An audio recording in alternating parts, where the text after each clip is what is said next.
வணக்கம். ஜவைஜட் from Javadhipatti Puthur. Power writer அப்படிங்கிற யூடியூப் சேனல் மூலமாக உங்களை மீண்டும் சந்திப்பு ரொம்ப மற்றற்ற மகிழ்ச்சி. அத்தோடு எங்கள் சேனலை சப்ஸ்கிரைப் பண்ணுங்கள், பெல் பட்டன் அழுத்த மறந்துடாதீங்க. அத்தோட எல்லாத்துக்கும் ஷேர் பண்ணுங்கள். அதாவது மிகப்பெரிய ஒரு பிரளயம் வெடித்து ஓய்ந்தால் இந்த பூமி எப்படி இருக்கும், குறிப்பாக இந்தியா, அது மாதிரி ஒரு மிகப்பெரிய ஒரு பிரளயம் வெடித்து ஓய்ந்ததை போன்ற புயல் கடந்த பூமியை போன்ற ஒரு ஃபீலிங். ராமர் கோவில் கும்பாபிஷேகம், வேற ஒன்றுமே நடக்கலை. தமிழகத்தில் திமுக காரங்க 1270 கும்பாபிஷேகம் நடந்தாங்க. எங்கனையாவது தெரிஞ்சுதா? நிறைய பேத்துக்கு தெரியல, பத்திரிகைக்காரங்களுக்கு கூட தெரியுது. அந்த அளவுக்கு ரொம்ப மரியாதையாக பகிரங்கம் இல்லாமல் தன்னுடைய நிலைப்பாடு மக்கள் கொடுத்த அந்த விஷயத்தில் நமக்கு மக்கள் ஓட்டு போட்டிருக்கிறாங்க, அதை எவ்வாறு செயல்படுத்த வேணும் அப்படிங்கிற ஒரு உரிமையோட, ரொம்ப கண்ணியத்தோட, கட்டுப்பாடோட, கடமை உணர்வோட செய்து முடிச்சாங்க. வெளியே நிறைய பேர்த்துக்கு தெரியவே இல்லை. ஆனால் இந்த ராமர் கோவில் கும்பாபிஷேகம் அப்படிங்கிற ஒரே விஷயம் இந்திய அளவுக்கு ஒரு கோவிலுங்க. அதை பாஜக எப்படியெல்லாம் பிரளயப்படுத்தி, அதுக்கு இடையில ஒரு குறுக்கீடுகள் வேற. இதை எந்த ஒரு கோவில்களிலுமே லீடு திரை வச்சோ, மற்றபடி பஜனை கோயில்களோ, மற்றபடி மிகப்பெரிய ஒரு விளம்பரங்களோ, மற்ற ஒரு பாட்டு பாடுவதோ, ராமரை புகழ்ந்து எந்த ஒரு விஷயம் செய்யக்கூடாதுன்னு சொல்லிட்டு தமிழக அரசு தடை போட்டு விட்டது அப்படிங்கிற விஷயம். அது ஒரு புரளி. அதுக்கு பாஜக பிரமுகர் வினோஜ் அப்படிங்கிற சுப்ரீம் கோர்ட்டே போயிட்டார்.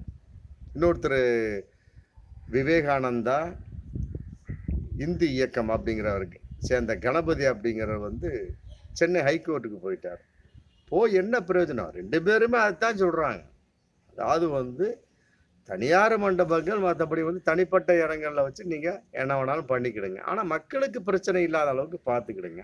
அங்க இருக்கக்கூடிய கோவில் செயல் அதிகாரிகள், அங்க இருக்கக்கூடிய முக்கியமான பிரமுகர்கள், அவர்கள்ட்ட ஒரு உத்தரவு வாங்கிட்டு என்ன வேணாலும் பண்ணுங்க. மற்றபடி இது மாதிரி விஷயங்கள்லாம் பண்ணக்கூடாது அப்படிங்கிறதுக்கெல்லாம் சட்டத்தில் இடம் கிடையாது, தடைகள் கிடையாது. நம்ம யாரையும் கட்டுப்படுத்த முடியாது அப்படிங்கிற மாதிரி தான் சொல்லியிருக்கிறாங்க.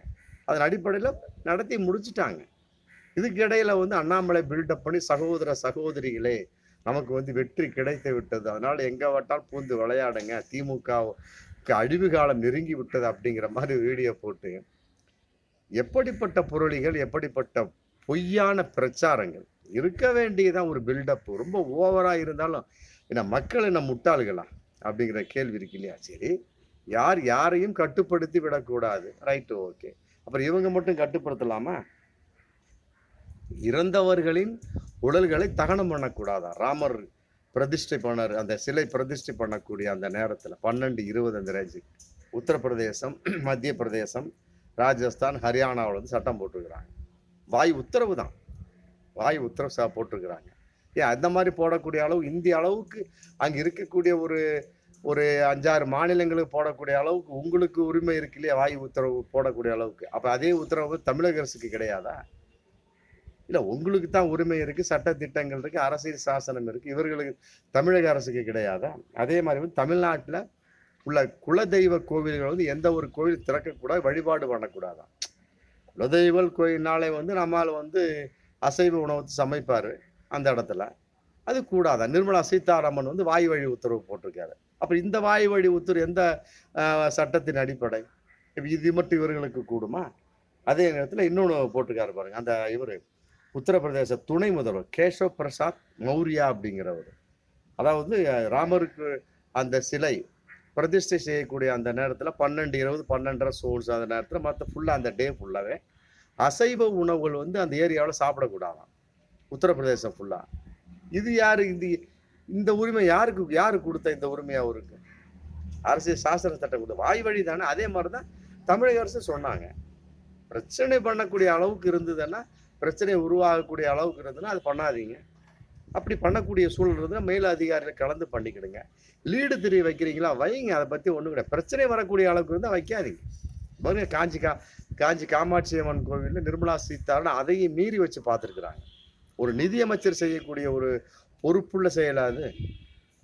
காஞ்சி காமாட்சி அம்மன் கோவிலில் ஃபஸ்ட்டு அதுக்கு உண்டான ஏற்பாடு நடந்துகிட்டு இருக்கு. மற்றபடி எங்களுக்கு லீடு திரை தேவையில்லைன்னு சொல்லிட்டு அவங்களே ஒத்துக்குறாங்க, விட்டாங்க, முடிஞ்சு போச்சு. அப்புறம் லீடு திரை அதே மாரி வச்சிருப்பாங்க போல இருக்கு. அப்புறம் காவல்துறை சொல்லியிருக்காங்க, ஒரு மனு மாதிரி எழுதி கொடுத்து உத்தரவு வாங்கிக்கன்னு சொல்லியிருக்காங்க. எங்களுக்கு லீடு திரையே தேவையில்லைங்க அப்படின்ட்டாங்க. அதே மாரி நிர்மலா சீதாராமன் தலையிட்டு லீடு திரையை வச்சு பார்த்துருக்குறாங்க. இது எந்த ஒரு நியாயம்? இல்லை இது மட்டும் ஏற்றுக்கொள்ள முடியுமா? இல்லை அவருக்கு மட்டும்தான் சட்ட திட்டங்கள் இருக்கிறதா? நிர்மலா சீதாராமன் மட்டும்தான் இந்த அரசு சாசன சட்டம் இருக்குதா? மற்ற யாருக்கும் கிடையாதா? ஒன்றுமே புரியலையாங்க. இல்லை என்ன இந்தியாவுக்கு கும்பாபிஷேகம் பண்ணாங்களா, ராமர் கோவிலுக்கு கும்பாபிஷேகம் பண்ணா? சந்தேகமா இருக்கு. அந்த அளவுக்கு பிரம்மாண்டமா பண்ணக்கூடிய அளவுக்கு ஒரு கோவிலுக்கு என்ன இருக்கு? அரசு விழாவாக பண்ணல, அவ்வளவுதான். அந்த அளவுக்கு அரசு விழாவாக. இதுல அவன் முதல்ல இது அத்வானி வர்ற மாதிரி இருந்தது, அவரும் வரவில்லை. அவரை தடை செஞ்சுட்டாங்களா, வரலையான்னு தெரியல. ஜனாதிபதி லெட்டர் மட்டும் கொடுத்துருக்காரு, வாழ்த்து லெட்டர். மற்றபடி எந்த ஒரு இதுவும் கிடையாது. அவரும் வரல, அவரை அனுமதிக்கவில்லை. அப்படிதான் உண்மை. அமித்ஷா மற்றபடி நெட்டால திரையில வச்சு திரையில பார்த்துருக்காங்க. Right, okay.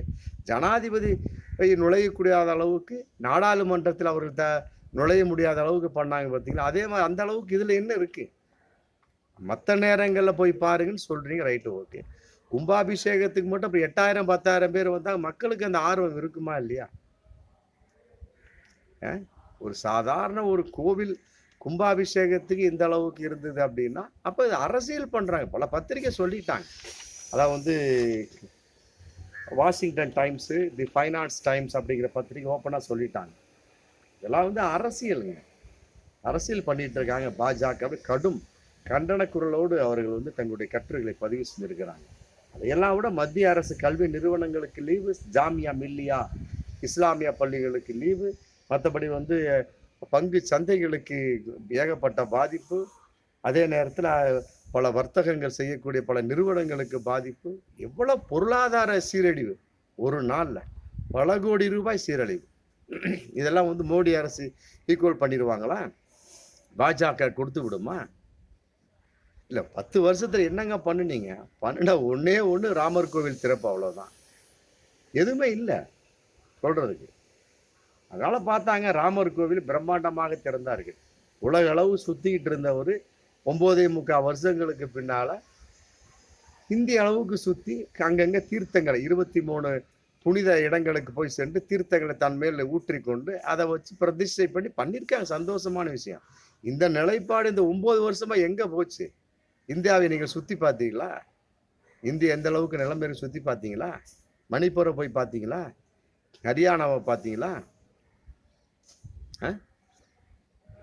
உங்களுடைய ஸ்ரீரங்கத்தை பார்த்தீங்க, ராமேஸ்வரத்தை பார்த்தீங்க, மற்றபடி இருக்கக்கூடிய பல கோயில் தலங்களுக்கு போய் பார்த்தீங்க. இன்னைக்கு அயோத்தியில் போய் பண்றீங்க, பிரதிஷ்டை பண்றீங்க. மற்றபடி எங்கெங்கு பாதிக்கப்பட்டிருக்கு அங்கெல்லாம் போனீங்களா?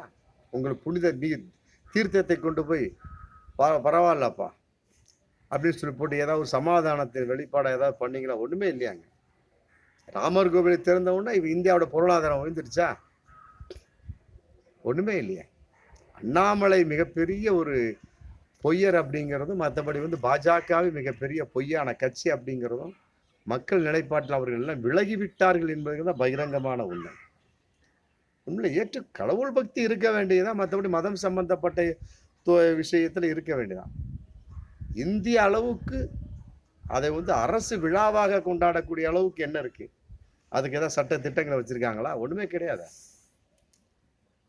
ஒரு குறிப்பிட்ட முதலமைச்சராக இருக்கட்டும், பிரதம மந்திரியாக இருக்கட்டுமே, அவங்க உறுதிமொழி இயக்கக்கூடிய சமயத்துல எந்த ஒரு மத விஷயங்களுக்கும் நான் ஒருதலை பட்சமாக நடந்து கொள்ள மாட்டேன் அப்படின்னு சொல்லி தான் உறுதிமொழி ஏற்று பதவியை ஏற்கிறாங்க. அப்புறம் இவர் மட்டும் இப்படி இந்து மதத்துக்கு மட்டும் தனிப்பட்ட முறையில ஒருதலை பட்சமாக மோடி நடந்து கொண்டார்.